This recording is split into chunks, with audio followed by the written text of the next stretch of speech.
Hello class, welcome to Geometry Lesson 8.4, which is all about Law of Cosines. By the end of this lesson, you should be able to use the Law of Cosines to solve problems. So first of all, here is the Law of Cosines. I recommend take a screenshot of it. And those of you that are looking at the formula, so this is the formula. It's just written out in 3 different ways for you to look at the different sides and different angles and help you figure out how to solve for each of them. But if you're overwhelmed by this formula, let's break it down a little bit. If we look at the very beginning of this formula, you can see it's just like the Pythagorean theorem, okay? A squared equals b squared plus c squared. I know it's a little different because the Pythagorean theorem, we always say c squared equals a squared plus b squared.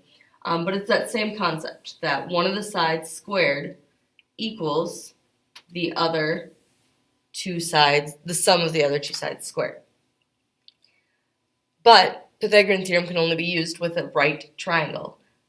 We don't have a right triangle, that's why we're using Law of Cosines to solve. So what you need to add on to that Pythagorean theorem is this little part right here. Okay?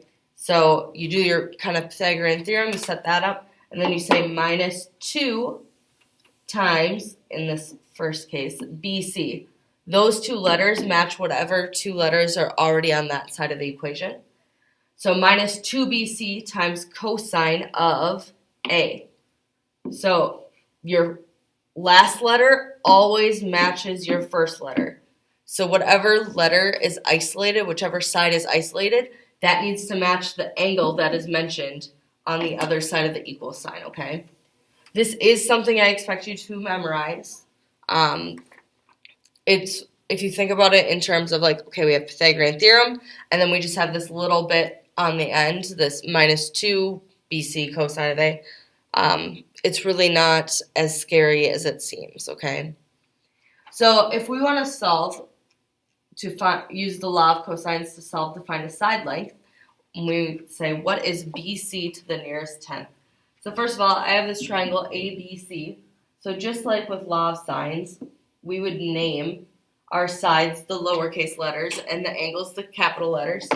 So angle A is 57, and I want to solve for BC, which I already called it side A. Okay, so I'm going to use my A squared, so my side squared equals my other 2 sides squared, minus 2 times those 2 sides times cosine of angle A. Now, I don't like having squareds there, so right away I'm going to put a square root on this side of the equal sign. Then I have B squared, which B is 10. 10 squared is 100. So I'm going to switch that to 100. And then C is 8. C squared is 64. So 100 plus 64. I'm just going to make that, apparently I'm erasing the whole thing again. My bad. So I'm just going to add that 100 plus 64 and combine them. And then minus 2 times B. 2 times B is 20. And then times C is 8. So 20 times 8 is 160. So that was me doing 2 times 10 times 8. So that was the minus 2BC. And then cosine of A, or A is 57. So now all I have to do is I can type this into my calculator just like that. So I can hit A equals, and then second square root, 164 minus 160 cosine of 57. And if you want to add in a little multiplication symbol there, you can. If you don't, and you just type in 160 cosine of 57, your calculator is going to assume that you're multiplying, so you would be okay. And then go ahead and hit enter, and you should get A equals 2.4. Now, if you wanted to write out more steps than this, I'm okay with that. If you don't want to write out more steps and you're like, that is as much as I want to write, I'm okay with that as well. Okay, as long as I can see what you are typing in. If you did not get 2.4 when you type that into your calculator, please be sure to see me to find out how to get to the correct answer. Go ahead and solve this one on your own. Good luck.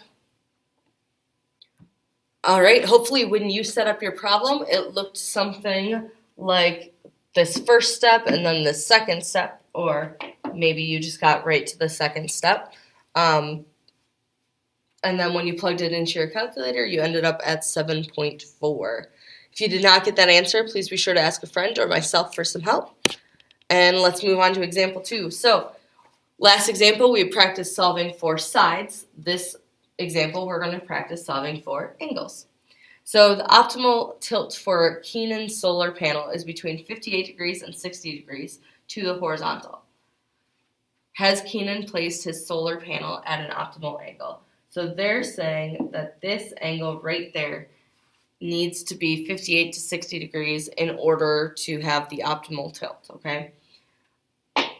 So if we're solving for that angle, the important thing to note is which side is opposite of it, and that's where you start. So I say 19 squared equals, and then it doesn't matter what order you do your other two sides in, so I'm going to say 18 squared plus 20 squared minus 2 times 18 times 20 times cosine of A, because that is what I'm solving for. I'm solving for that angle. So now, 19 squared I know is 361. Then 18 squared plus 20 squared is 724. And then 2 times 18 times 20 is 720. And then I still have my cosine of A. The next step, this is a little trickier. People sometimes get to this step and they say, I don't know what to do. We are trying to isolate that letter A. And before we can isolate that letter A, it's just like as if this was an x, okay, like 720x. We would solve this just the same way. Okay, so I'm going to start by moving that 724 over. So if I subtract 724, I get negative 363 equals negative 720. Do not drop that negative sign. If you do that, you're going to get a really incorrect answer, and that's a super easy thing to forget, okay? Now, I have negative 720 times the cosine of A, so what I'm going to do is I'm going to simply divide both sides by negative 720. And since I have a negative divided by a negative, I can get rid of those negatives. So that makes my fraction positive. And then to get A by itself, all I have to do is take the inverse, right? Because I'm solving for an angle. So I'm going to type in inverse cosine, so second cosine, 363 divided by 720. Hit enter, and I end up with 59.7 degrees. So is that in the optimal angle range for the solar panel? Yes. So my answer would be yes. Go ahead and solve for angle P. Good luck. All right, hopefully for this one, you set it up saying, okay, if I'm looking for angle P, that means that I need to start with the side opposite, so 13 squared, and then set it equal to 11 squared plus 8 squared minus 2 times 11 times 8 cosine of P, and then solved from there. Okay, if you have questions about anything on the work up there, please be sure to reach out for help. I'm more than happy to assist you. And let's look at our last example. So we want to use the law of cosines to solve a problem. So we have the district ranger wants to build a new ranger station at the location of the fire tower because it would be closer to Bald Mountain than the old station is.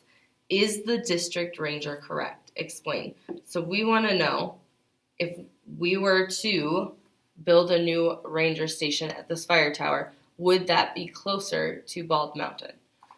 So if I draw on that last side of the triangle, I can see, okay, I want to solve for that. It's opposite of my 49-degree angle. So what I'm going to do is I am going to say the side I don't know squared equals 2.1 squared plus 1.4 squared minus 2 times 2.1 times 1.4 cosine of 49. So x equals the square root, because I want to get rid of that x squared, of, if I add 2.1 squared plus 1.4 squared, I get 6.37 minus, and then 2 times 2.1 times 1.4 is 5.88 cosine of 49. So if I type that into the calculator, so second x squared to get that square root, 6.37 minus 5.88 cosine of 49, I find out that that side length is 1.6 miles if I round to the nearest tenth. So is 1.6 miles closer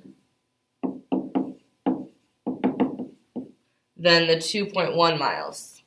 Yes, so the District Ranger was correct. All right, so for this problem, what is the angle that the new path forms with the old path to Bald Mountain? So the new path and the old path to Bald Mountain, that means we're looking at this angle right there. Go ahead and try to solve this. Good luck. All right, hopefully you set it up similar to what I did, and when you solved, you ended up down at the angle is 42 degrees. If you have any questions about that, please be sure to reach out for some help. And just another quick reminder, Law of Cosines. If you didn't take a screenshot earlier, good time to take one now. If you have any questions about anything we covered in this lesson, please be sure to reach out for help, and I'm more than happy to assist you. Have a wonderful day.